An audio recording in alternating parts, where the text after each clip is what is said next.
Zack Snyder, o dono do Snyder Cut, o ídolo dos Snydettes, o fã número 1 da câmera lenta, o homem chamado, ironicamente por uns e não ironicamente por outros, de Snydeus. Essa altura, o cara é mais um meme que um cineasta, mas é também um dos poucos diretores de grife de Hollywood, pro bem e pro mal.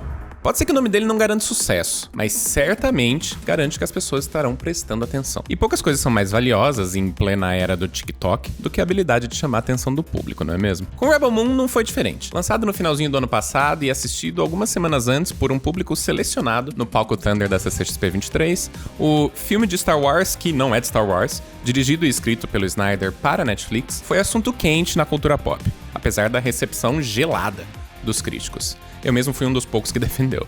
E daquela parte do público que já não estava previamente rendida ao estilo do cineasta. 4 meses depois, estamos pertinho do lançamento de Rebel Moon Parte 2, a marcadora de cicatrizes, que tenta finalizar a história da Korra e da sua rebelião contra as forças do Império. O filme já chega meio que contestado, né? Não só por causa das críticas negativas do primeiro, mas também pela sombra das possíveis versões do diretor que o Snyder pretende lançar em breve. Na verdade, o cara deu em entrevista ao Omelete uma exclusiva sobre esses novos Snyder Cuts de Rebel Moon. We talked a bit about the director's cuts.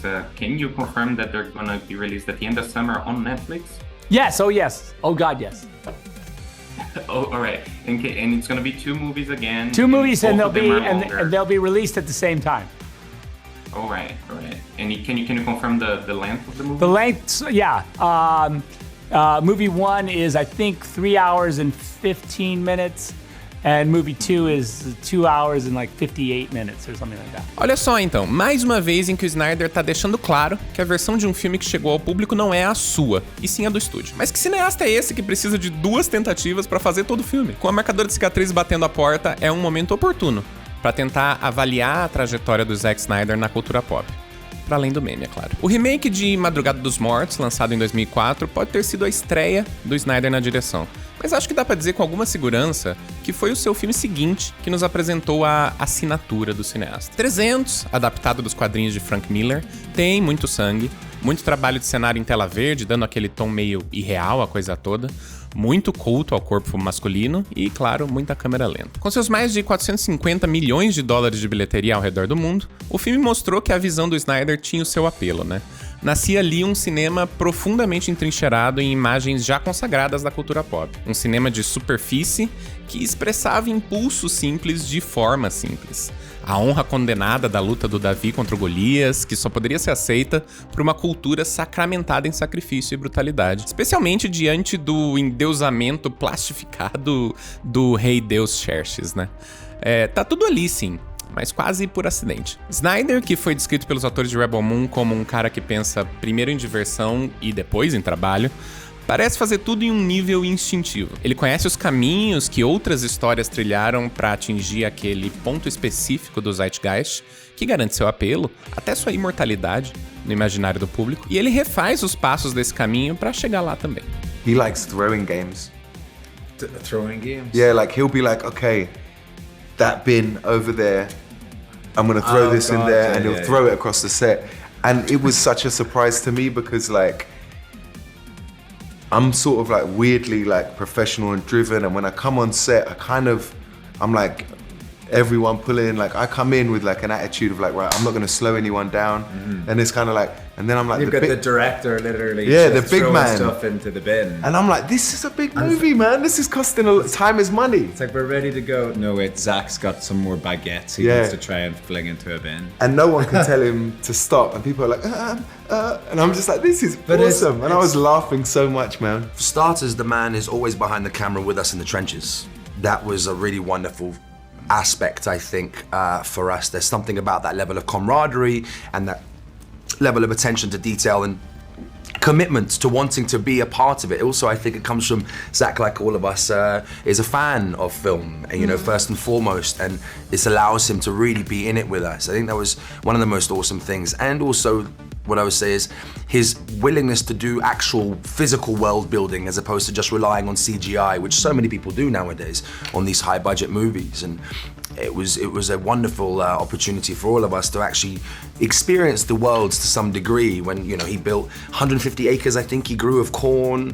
There was at least a 8-acre village in Veldt built in the mountains. He built a river through a desert in Veldt. I mean, so all this wonderful, adventurous, real world building is a luxury in this day and age when people can rely on CGI and green screen so much. É compreensível o argumento de que os filmes do Snyder, de certa forma, são vazios. No formato mais puro do cinema dele, a história é uma desculpa para chegar de uma imagem a outra, porque são as imagens que realmente falam pelo filme. Em 300 é o Leônidas chutando o soldado no poço, a cena de sexo suada entre ele e a rainha Gorgo, o Xerxes chegando em cima de um carro alegórico dourado.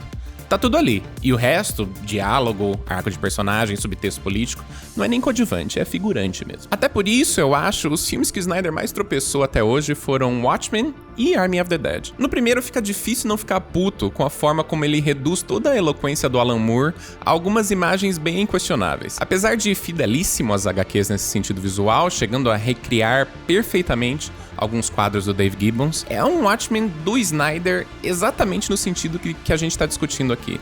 Vazio. E um Watchmen vazio é difícil de engolir, né? Já em Army of the Dead, outra produção do Snyder pra Netflix, a escala limitada do streaming, em orçamento, em tamanho de tela, em ambição do projeto, faz com que ele fique preso a imagens fracas. E daí a deficiência do roteiro fica mais difícil de ignorar. Foi legal ver o Snyder de volta aos zumbis depois de Madrugada dos Mortos, mas talvez ele se dê melhor explorando gêneros diferentes ao invés de ficar se repetindo, como ele mesmo falou na nossa entrevista. Certainly, I think that sci-fi is definitely doing the sci-fi movie has been definitely like a detour.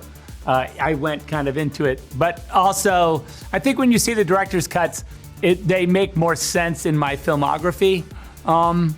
Because just the tone is a little different. It's a little more, slightly more, even though it's super serious, it's also self-aware a little bit more. I think that's more obvious in the sort of R-rated version, if you will, or the director's cut version. It's really the original kind of the way I wrote it. And so I think that's more obvious. But yeah, I would love to do some other, whatever I do next, I don't know exactly what it's going to be, but, I think it would be, I'm interested in all of those things, genre bending, that's always fun. Vai ver até por ele ter se sentido meio engessado no fim das contas que a passagem do Snyder pela DC tenha se tornado tão controversa. A produção atribulada de Liga da Justiça já virou lenda urbana, com a Warner impondo uma série de exigências ao cineasta e o toma lá da cá continuando, até o momento que ele teve que se afastar por conta de uma tragédia familiar. Joss Whedon, que vinha do sucesso dos seus 2 filmes dos Vingadores pra Marvel, assumiu o trabalho disposto a seguir as ordens dos executivos. E o resultado, previsivelmente, foi um filme sem pulso. 4 anos e muita pressão dos fãs depois, a Warner liberou no streaming o Liga da Justiça de Zack Snyder, vulgo Snyder Cut, que restaurava o filme à visão do cineasta. Trata-se de uma obra tão controversa quanto qualquer outra no currículo dele, encarnando e potencializando ideias imagéticas de super-heroísmo que sempre viveram no imaginário coletivo do público do subgênero. Se elas parecem vulgares na abordagem desavergonhada do Snyder, bom, de quem realmente é a culpa, né? E por que a gente tá tão empenhado em parecer sofisticado, no fim das contas? O Snyder Cut, de certa forma, foi a cereja no bolo de uma construção de cinema de super-herói que deve muito ao diretor, e ao mesmo tempo que não parece entender nada do que ele fez. Se a sua conclusão após assistir 4 horas de imagens extravagantes de atores posando como estátuas gregas é que filmes de super-heróis são mais sombrios e realistas por causa do Zack Snyder, eu não sei o que te dizer. Aos meus olhos, poucos artistas foram mais enfáticos em sublinhar a irrealidade do seu mundo, e por extensão do mundo dos quadrinhos, quanto ele. Aliás, para os fãs do Snyder Cut e os órfãos do DCU do Snyder em geral, aqui vai um agradinho. We have talked about, I guess if they were, let's see, I'm trying to remember who is who. I think Tarak is Aquaman. I think Melius is the Flash. I think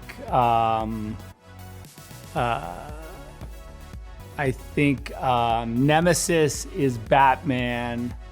I think Korra is possibly Wonder Woman, but not necessarily.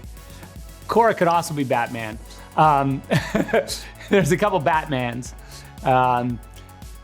Titus is probably Superman. Enfim, é isso. Zack Snyder, para além do meme, é só um cara que quer brincar. O conceito de brincadeira dele envolve muito sangue, morte e violência? Sim, envolve bastante. Mas já faz séculos que a humanidade cria entretenimento, alimenta a cultura pop com imagens brutais. Elas expressam algo de primitivo dentro de nós, desvelam o núcleo simples das histórias que nos guiam como indivíduos e como sociedade, e por isso só se tornam mais e mais fascinantes conforme nos consideramos mais e mais civilizados. O trabalho do Snyder, de certa forma, é só reproduzir essas imagens, eternizá-las por mais uma geração. É um trabalho sujo, até um pouco ingrato. A nossa cultura academicista tem uma tendência feia de só recompensar os seus melhores iconógrafos quando eles não estão mais vivos. Mas veja bem, pelo menos ele está se divertindo fazendo.